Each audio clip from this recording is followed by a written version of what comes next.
Stuff that we're kind of finding out there when it comes to some of the mental health related issues, and especially as we focus on UVU's campus. So just really fast before we get into the formal presentation, how many of you know that we do have a student health services on campus?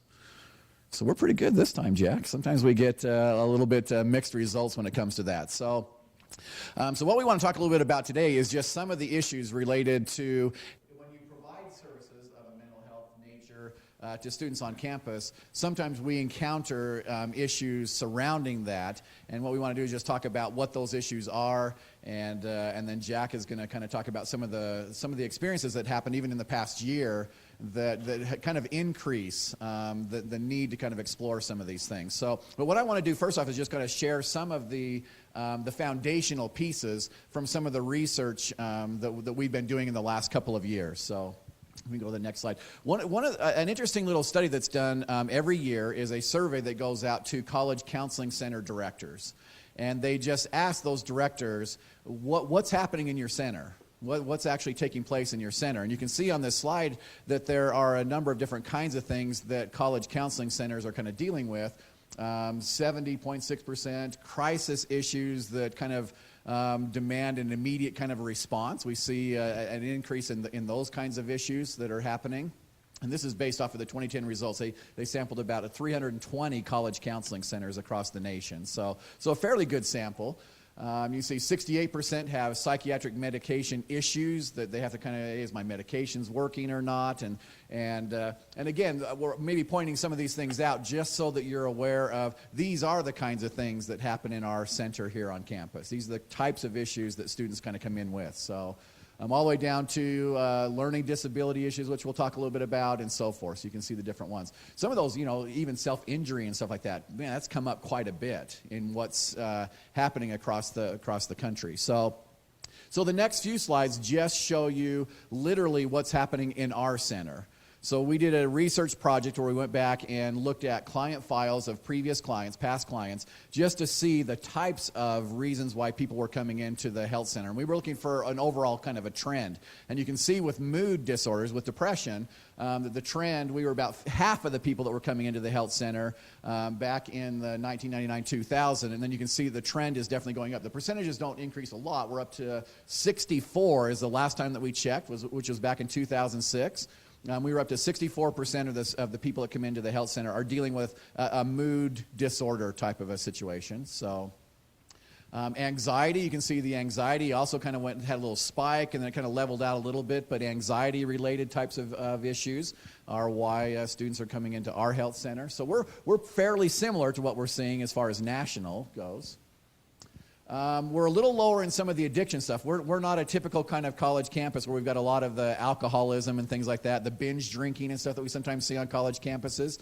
We're not quite as high there, but definitely an increase again. The trend is that we're starting to see a little bit more of that. And at this point in time, we hadn't been separating out the different types of addictions, because one of the things that you're probably hearing a little bit more about out there is the pornography addictions and sexual addiction stuff, and at this point we weren't separating that out, so that's something that we're going to be looking at as far as when we're looking at intake forms and things like that to kind of gather this data of actually kind of looking and separating some of those addiction types of things out, so it doesn't get always lumped under just like alcohol or just that traditional type of campus where everybody's binge drinking on the weekends. Let's start teasing out some of the other addictions that we sometimes see.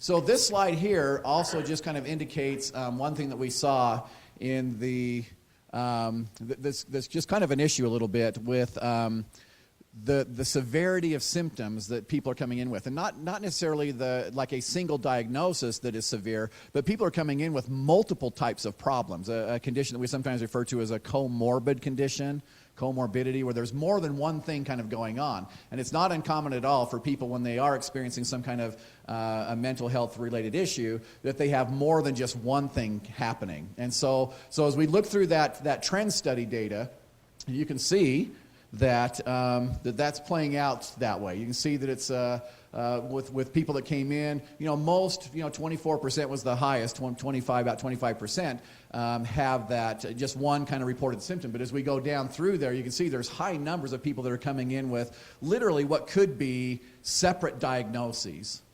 And from a therapist perspective, that becomes more complicated. You know, if it's a person that has one kind of disorder, okay, we can kind of maybe tackle that one. But if it's all of a sudden we've got multiple things kind of going on, hypothetically, somebody that's maybe depressed, and in order to kind of alleviate some of their depression symptoms, they drink. So then you get the comorbid condition of alcohol with depression. And so then that would be two separate literal diagnoses that could actually play out. And all the way down to, we had some people that came in that literally probably could have been diagnosed with 12 separate related things. And I don't know who the therapist was that got that client, but that would have been tough. That would have been really difficult to kind of do that. So that's kind of what some of the research is showing, ends up making this a little bit more challenging for health centers to say, oh, it's not that traditional, hey, I'm having difficulty kind of adjusting to college, I'm having difficulty with my roommate, and we're fighting a little bit more.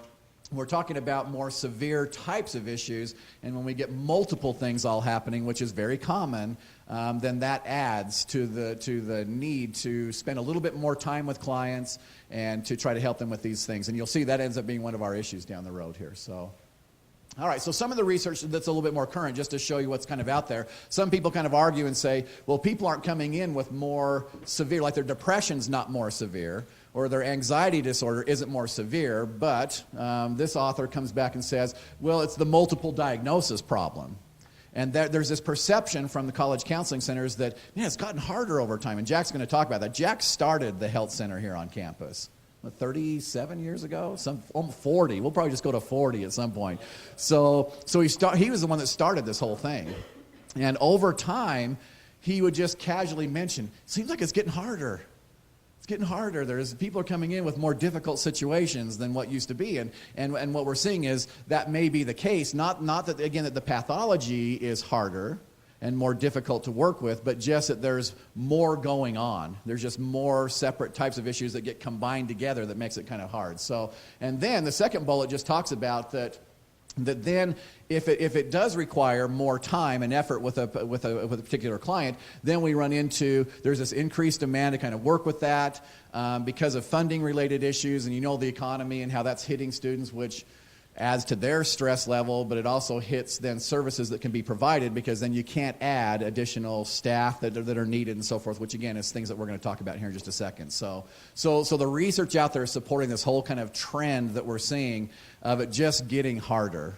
And so this is going to be some of the stuff. Now, let's compound that a little bit with that because that's a little bit more of the university focus, but then research that we reported on last year talks about that if we go back and we look at some databases that are out there, and a study that was conducted by Mental Health America, they were able to rank order states, and when they did that, they found that Utah was ranked #1 in depression. And this kind of spawned a lot of research that Jack and I wanted to do to kind of find out, why is Utah depressed?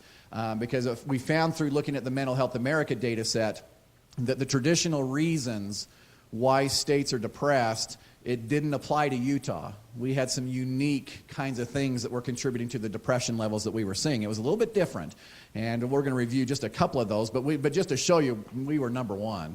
And whenever you get #1, it just, why? What's going on? And one of the research studies that I would like to kind of focus on this year is that Gallup, who does a lot of polling and stuff, the Gallup polls, they came out with a study just a couple of months ago that was a similar study, but they were looking at stress. And so they were looking at states that are stressed, and they were able to go back in after accessing all of this data and rank order states as far as stress goes. And so where was Utah as far as stress, do you think? We were #1. We're #1 again. So whenever things like that come out, I go like, oh, we got to study that now, right? Now, interestingly enough, when you look at some of this data, you have to be a little bit careful. After we started doing the depression study, we found out that we were #1 in depression. There was an article in the Deseret News that came out that said that Utah is the happiest state. And I'm going like, well, we can't be the happiest because we're the most depressed. And so it kind of freaked me out a little bit to see that we're now the happiest. But then you just go in and you start kind of looking critically at the information that's kind of presented. And the way the researchers were defining happy was they operationalized that by saying it smiles. So we're looking at the people and whether they smile or not. And so then I kind of thought about that, and I thought, okay, that really doesn't measure happiness, right? Because a lot of us are not really happy, but we smile. We smile a lot. So I wasn't too worried about that one. But it was out there, and sometimes we start to see some research out there that you have to kind of look at how they're kind of measuring some of these things. And Mental Health America did a great job, looked at a database from the CDC, looked at a database from SAMHSA, and conducted their own research. And between the three, they were able to kind of rank order the states. So that compounds the problem. We live in a state that is high in depression. We've got some of this stuff kind of going on campus. We can do the next slide, Jack. We're also high, and we've been consistently high on suicides. And so at this particular time, when we pulled this one, we were number 7. We tend to sometimes fluctuate. I think we dropped to 12, and then we came back up into the top 10 again. So we seem to kind of fluctuate on the suicide rates as well. So that's obviously a huge concern. And Jack's going to address some of that with some of the issues that we experienced this past year here on campus. When we did our depression study ourselves, we asked people a question. I have felt suicidal. In the last 30 days, I have felt suicidal. And when we got the responses to that, and we had about 1,000 people that participated in the study, and some people don't answer questions and so forth. But based off of the number of people that answered the question, that ended up being that we had 7.2% that indicated sometimes or often. And these are students, our students here on campus. That 7.2% are saying sometimes and often. And that they're walking around feeling that way. And of the number that answered the question, that ended up being about 65. So if you think about it, there were 65 people just from the sample that we surveyed that said that. And if we generalize that back to 30,000 students, obviously there's a little bit of a biased sample as to who's going to respond to a depression questionnaire. And so it's not a perfect thing, but we're talking about quite a few people that are walking around feeling that way. And again, from a college counseling center perspective, this becomes an ethical issue for us. And not only from the counseling center perspective, but even from the administration overall. If we have students that are experiencing this kind of dilemma in their life, then should we not be trying to do something to help that out and to try to alleviate that? And Jack could talk a little bit about our suicide prevention program as well. So one of the other things that we were looking at is just to make sure that we weren't high on alcoholism and stuff as well. You can find data out there that actually rank order states on use of alcohol, and when we looked at that research, it came back that we kind of assumed that maybe we're the lowest, and Tennessee beat us for some reason. We're still trying to figure out, how did Tennessee beat us? How are they the lowest? But we should be the lowest. But we kind of looked at that to see that we figured that maybe some states we had higher rates of people that were depressed and then maybe self-medicating. And so then they would drink, they would do things like that to try to help alleviate the symptoms. And so then, so we were looking for some correlations that way that didn't necessarily play out that well. And our overall alcohol use here on campus is very low. It's actually very low.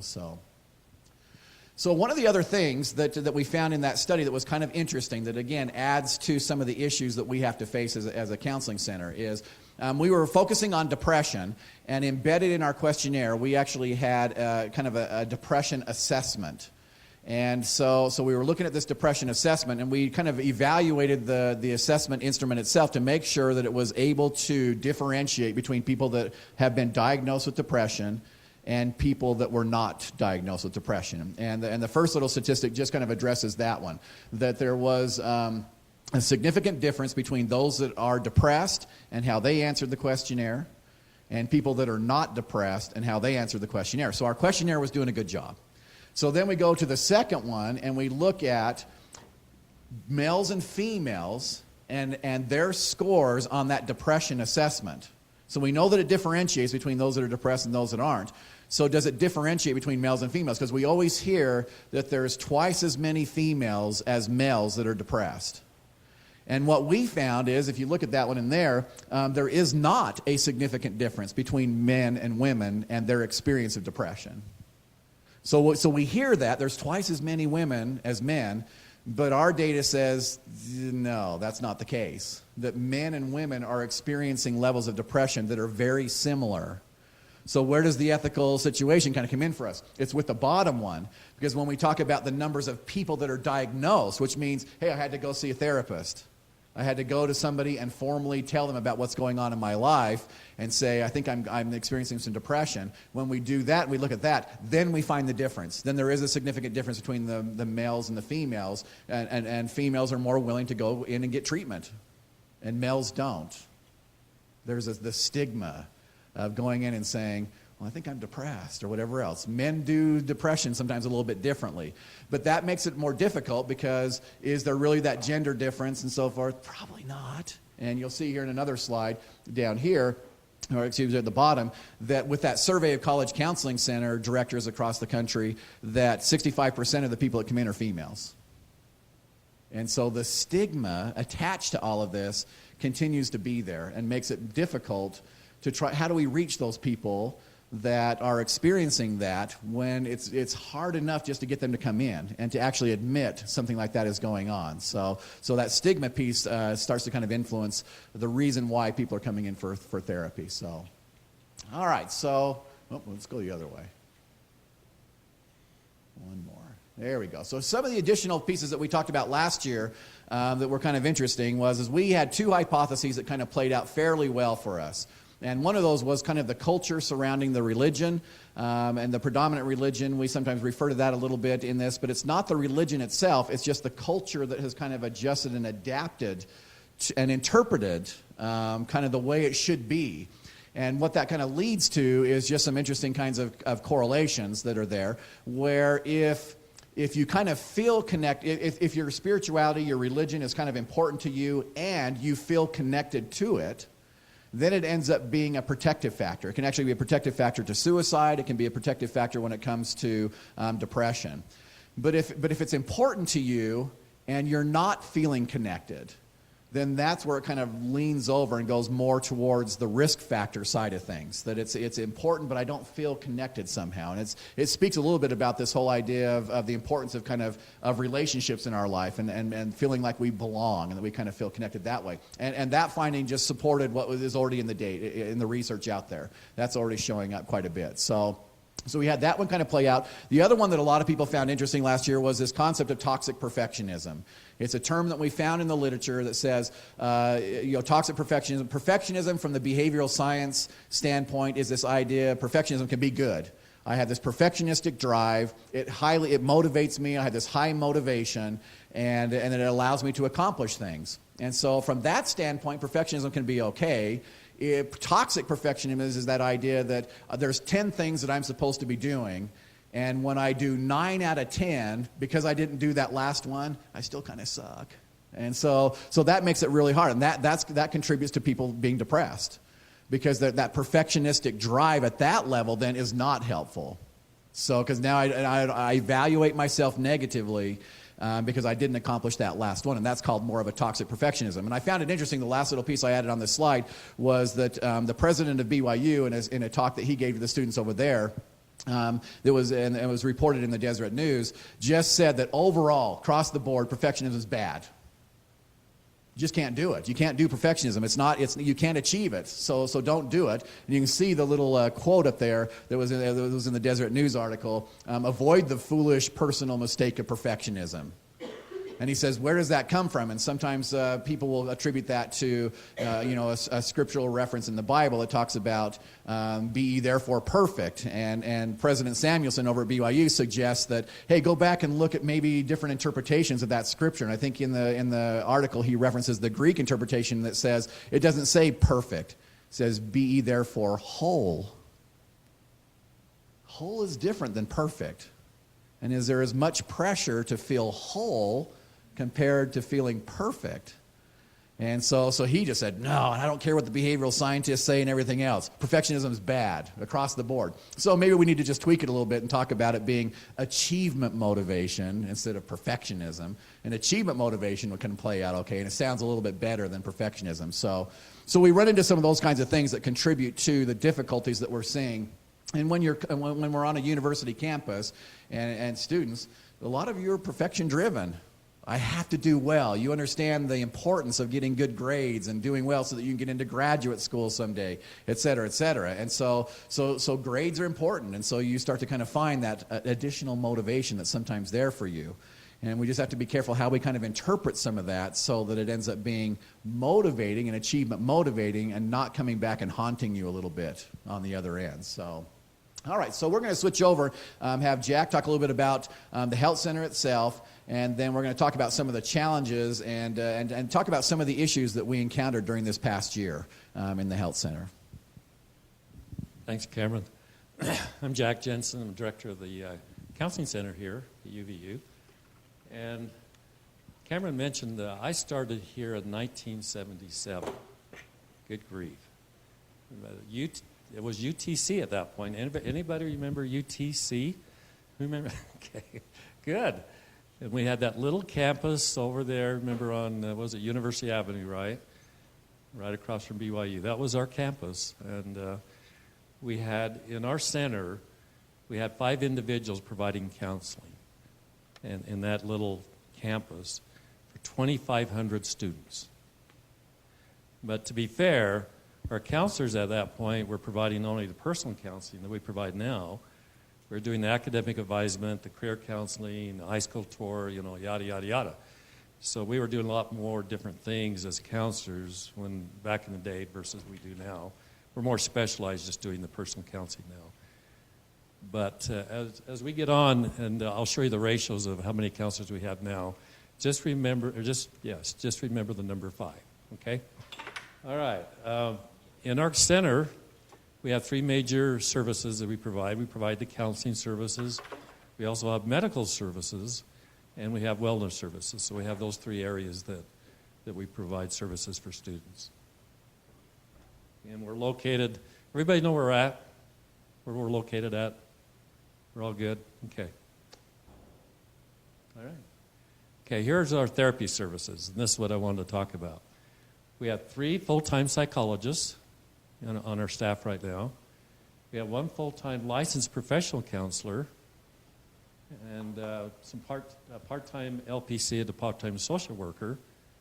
And then we do have 2 full-time pre-doctoral interns that are working with us, and then some part-time master's interns. So, but for the full-time, if you count up the number of full-time non-intern positions, we have 5. Isn't that interesting? So from 1977 to 2011, we haven't progressed much as far as full-time positions here at the college. Here are the things that we provide: individual counseling, couples, groups. We do psychological assessment, learning disability, and ADHD assessments. And then we'll talk a little bit more about the emergency outreach services and what kind of ethical dilemma that presents to our college. Okay? All right, so I want to talk about the challenges and just kind of more have a discussion with you about these challenges. These are ethical challenges that we face in our center. Okay, accreditation standards across the nation for the ratio of number of mental health counselors per students. The standard is 1 to 1,500 students. That's the accreditation standard. And this research by the National Counseling Directors Association, they surveyed, I'm not sure how many universities responded to this survey, but many, many across the nation. And they asked them, what is your ratio? And the average ratio across the nation in universities is 1 to 1,600. So that most universities are doing pretty good as far as meeting the accreditation standard. What about UVU? Where do we stand? Well, like I said, we have 5 for 30,000. You can do the math. We have 1 per 6,000. So we're very, very way out of line as far as the ratios, what we can provide our students. Why? That's a good question. Okay, let's discuss that in just a minute. We'll hold that thought for just a minute, all right? Why are we so low? And that's a really, really good question. All right, here's our. This is what presents to us on our center. With the amount of students we have on campus right now, if someone came in, one of you came in today and said, "Hey, I need a counseling appointment," you might be told, "Well, yeah, we can get you one in about 3 weeks."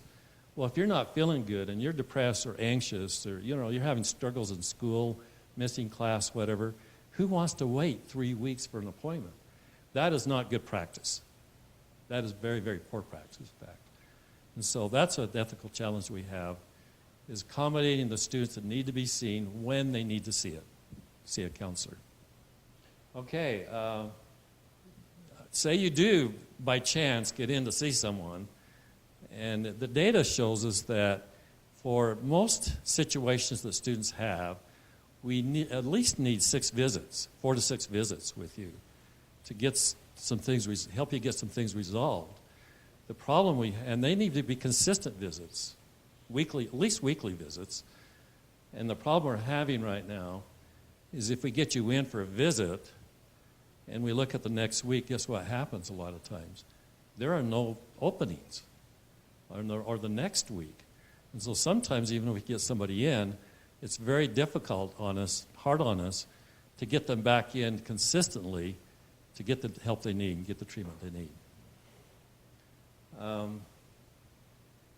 And consequently, what we have in our counseling staff are very dedicated professionals who really want to help our students. And so a lot of times we're giving up lunch hours or staying late or things like that, which is probably not good because that's not good self-care for us. And then we open ourselves up to burnout, and so that's not very good either. All right, second challenge. Okay, we're going to come back to that question, why. Second challenge is our emergency outreach services. When an emergency happens, it becomes a priority for us. We become actually mental health emergency responders. And let's just look for a minute about last year. It was a little later in the fall that we had a really bad accident. You remember what happened last year? What happened? The airplane crash. Okay, and the airplane crash killed an instructor and one of our students, right?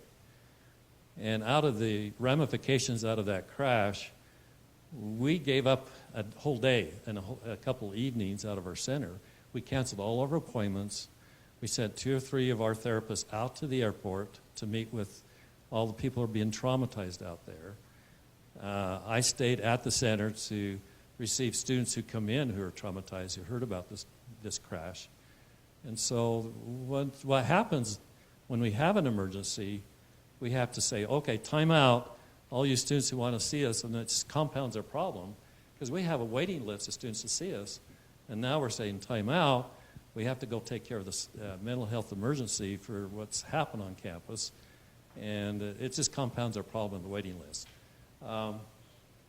Another thing that happened last year, emergency, and maybe I know this is sensitive and delicate, but we had 2 of our behavioral science students commit suicide. Do you remember that? Within 2 or 3 weeks of each other.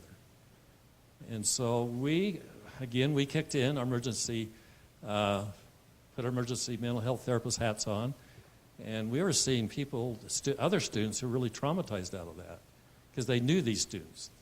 And when someone you know commits suicide, that's very traumatic.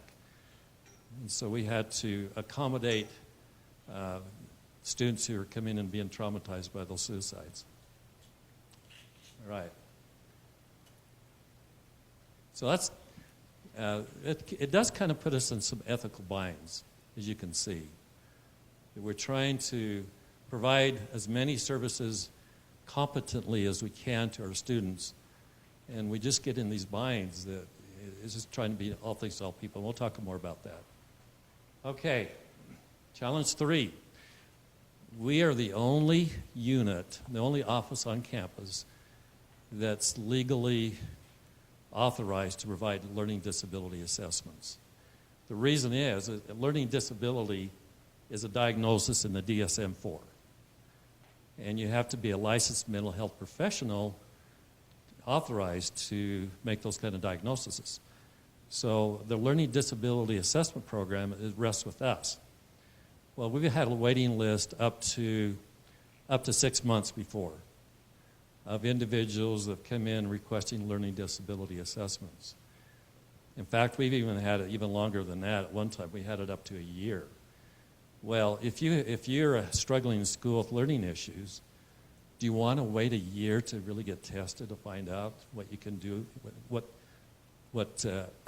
educational programs or accessibility accommodations that might be available for you that you might be more successful in your classes? Who wants to wait a year for that kind of documentation? So that's an ethical challenge for us to provide that service for students. because it's a very time-consuming process. A typical LD assessment takes 8 to 10 hours. It's not just a quickie. It's a very, very thorough, very detailed assessment we do. And then we do have higher than average LD and ADHD and other learning disabilities here. Let's just talk about the nature of our student body just a minute and our university. Did anybody read the news report that UVU, I think was it the third or fourth largest university in the nation that has open enrollment? Did anybody read that report? Came out, I think it was just last week. I think we're ranked in the top 3 of all universities in the nations as far as size that has open enrollment. Open enrollment is a wonderful idea. It allows students to come without a lot of barriers to further their education. I mean, I really like the idea of open enrollment. But what are the challenges of open enrollment for the student body itself? Let me just give you one little stat that might be interesting for you. When I was doing research a few years ago on ADHD among college students, what I found in my research was that individuals who are diagnosed ADHD as children and then go through the public school system, that's kind of like, a lot of times that's really hard on those kids going through the public school system. And especially if they're not properly diagnosed and properly treated and so forth. Well, by the time they actually make it out of the public school system and say, okay, now what am I going to do with my life? Out of those children, do you have an idea how many actually apply to go to college? Anybody, any guess? 20% actually apply to go to college. 80% of those children don't ever make an application to go to college. Why do you think that's so? Well, I was curious, what's the normative rate of going to college? About half or more. So if the ADHD children have a lot, they're just not really excited about furthering the torture chamber. Go ahead. By the time they get out of high school, they're tired of school. School's been one big struggle for the last 14 years, 13 years, and they're done. They don't want to go through that anymore. Right. Yeah, that's exactly right. So that's kind of one of the challenges. But guess what? We have a university that's more welcoming to these students. You know, where we're reaching out to them and say, hey, come and join us. You don't have all these hoops to go to the university, and we'll give you small classes here at UVU, which is a better education. And so we're more attractive to individuals that have these struggles to come here. The problem is when they've struggled in school, public school, and they get here, a lot of times they've never been diagnosed. They just kind of skated through the public school system, struggle. They get here, and guess what? College is a lot harder, isn't it? And so we get these students coming in and say, hey, I have to read my textbook 5 times. And, that gets a big red flag for us. It's, okay, let's do an assessment with you and see what's going on with your life. So that's kind of one of the ethical challenges we have, too. I believe, and maybe we have to do more research on this, as a student population here at UVU, we do have higher incidences of students that have these kind of issues because we are a welcoming university. We welcome them here. Okay? All right. Here's some more challenges, and then maybe we got some time for questions. And that why. Okay. Here's what we find ourselves as therapists trying to do. We're trying to, a lot of times, and we talk about this among ourselves, we sometimes try and be all things to all people. We try and do this. We try and provide that service because there's a need. We're trying to do this and that and that and this. And it's a very, very difficult ethical challenge for us because, yes, there is demand for these services, but do we have the ability and energy and staff to meet all those demands? And sometimes, we're stretched so thin that we have to kind of look at ourselves as, are we trying to be too many things, do too many things, and be all things to all people? So that's a question we constantly ask ourselves. And every summer we get together and say, do we need to modify our work program and our mental health therapy unit to kind of shrink it down a little bit?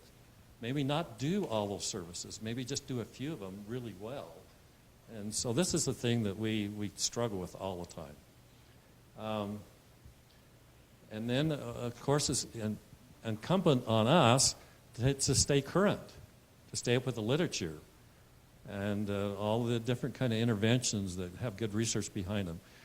What our mission is to provide services to students that are based on sound research and scientific evidence. And so to be able to do that, we have to, ourselves as therapists, stay current. We've got to stay current on what's going on. So that takes time.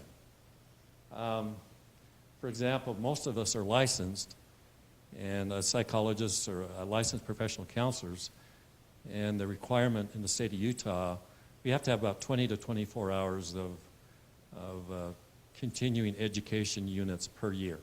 So to even maintain your license, you've got to go to training sessions and things like that.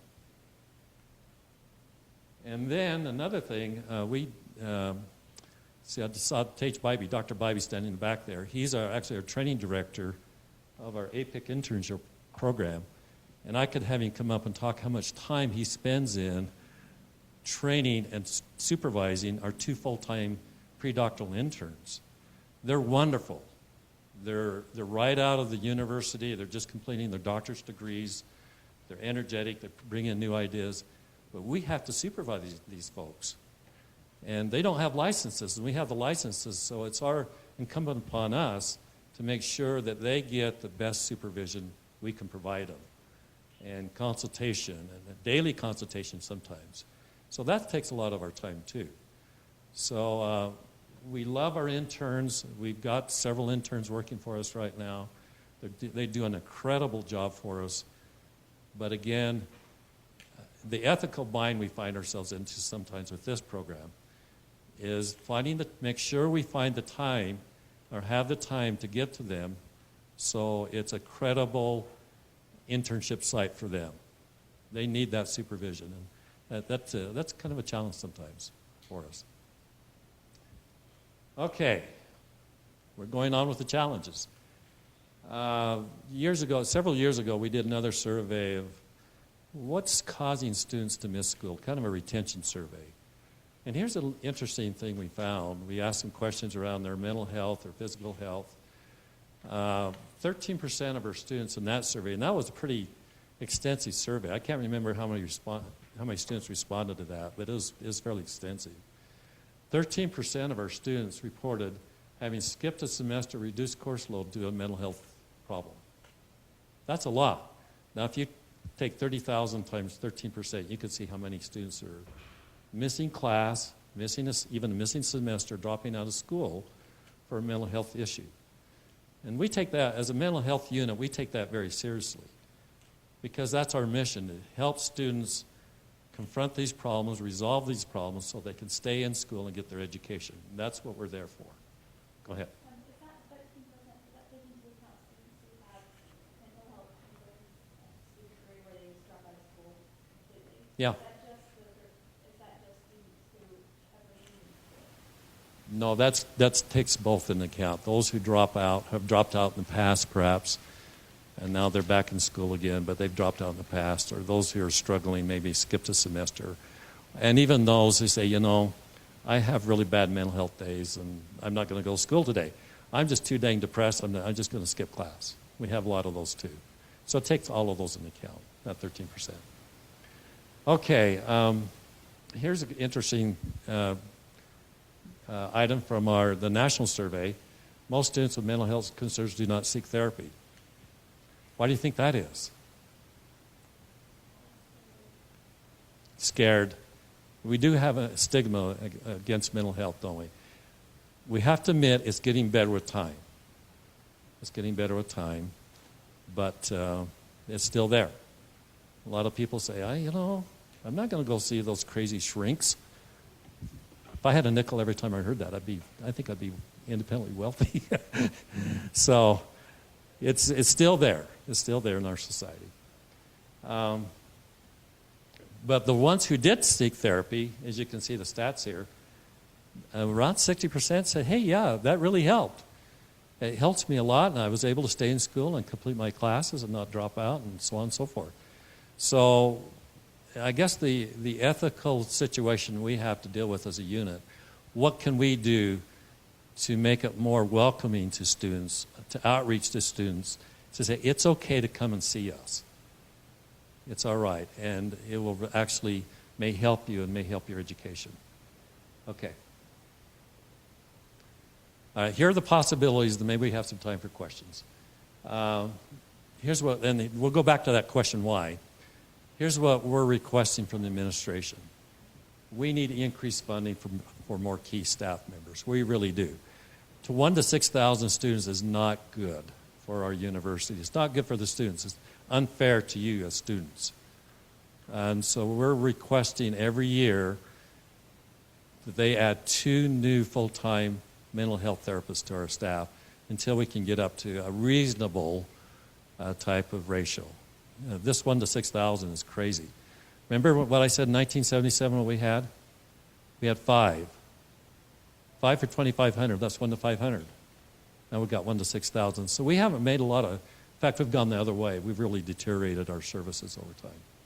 Interesting, I just to mention just something on the side. Jack was telling me this morning, there's some institutions that watch their own enrollment, and as soon as they increase by 1,500, it automatically generates a position without having to go to the administration and ask for anything. It just automatically does that. That's a really good question. What we need is a kind of a meeting with administration. I think that's what we need. You as students have more powerful voice than anybody for that. Go ahead. Where are your groups? What's going on with groups? Group, yeah, we do. We try. That's a really good question. We've tried to do group counseling in the past, and we just have a really difficult time. And group counseling actually is free for our students. It doesn't cost anything. So we advertise groups. We put in the newspaper. We tried the best we can to get the word out that we're having these groups, and we just don't get anybody coming to them. Maybe they come once or twice and they drop out. And to have a group, you at least to have 4 or 5 individuals show up consistently. Yes. Yeah. I mean, you've got such a big hole between supply and demand, it's frightening, it's actually unethical. Yeah, that's right, and that's what Cameron and I actually talked about. There's a liability issue. We think that the university has not only ethical issues, but a liability issue. Well, my concern is that There you go. waiting on a single individual, and then we've got some other safety issues going on. Because I'm actually angry that I'm hearing this. Mm-hmm. 1 in 6,000 students, and I do know that there's students committing suicide. So if there are not groups going on 8 hours a day on this campus, I'm angry. Mm-hmm. No, I don't think so. I think people are past that. Well, One of the things we encounter too is that a lot of times, and it's just education that has to probably take place, but some people, when they think about going and seeing therapists, they think individual counseling. Because it's hard enough to go talk to a person about the difficulties that I'm experiencing. So that initial kind of bump when we say, hey, you want to go to the group? Man, now that I tell a bunch of people about what's going on in my life, it doesn't work. One, it's hard can you enough. advertise for a group? But we advertise quite a bit. When was the last one? So it's regularly through newspaper, and it's regularly posted, and we send out email messages that go out to everybody and things like that. So. Yeah. Get 2 groups going. This campus needs a Believe me, we try really hard. We try really hard. And then where are they? Because groups, you need to have groups. Yeah. Well, she's got a good point. Go ahead. Okay, so I participated in some groups in the outside institution. And I have found that instead of just calling it groups, you call it chat. It has a little less therapy. Yeah. Or a class. We're going to get everybody together who is dealing with this issue and how to track. Yeah. Yeah, that's a good idea. One idea that we've had among our staff is maybe we could tie a credit hour, 1 credit hour, come to group and you can earn a credit hour. And we could talk with behavioral science folks about that feasibility. But if maybe there's a credit hour attached too, there's a motivation. Oh, well, I can go to group and I can get a credit hour towards my education. So we talked about that also. And that works with the psychoeducational groups. It works pretty well to do that. So. Yeah, it does. Go ahead. I admire what you do in your services, and I think that you're needed and overtaxed with resources. And I also imagine that it must be a very high-stress job for you. Yeah. And that somebody like me, who's a philosophy professor, the scope of problems that I have to deal with is relatively small, and that I can put those problems aside when I go home at night. But what is your feeling about the stress on the mental health of the people that work in student health services?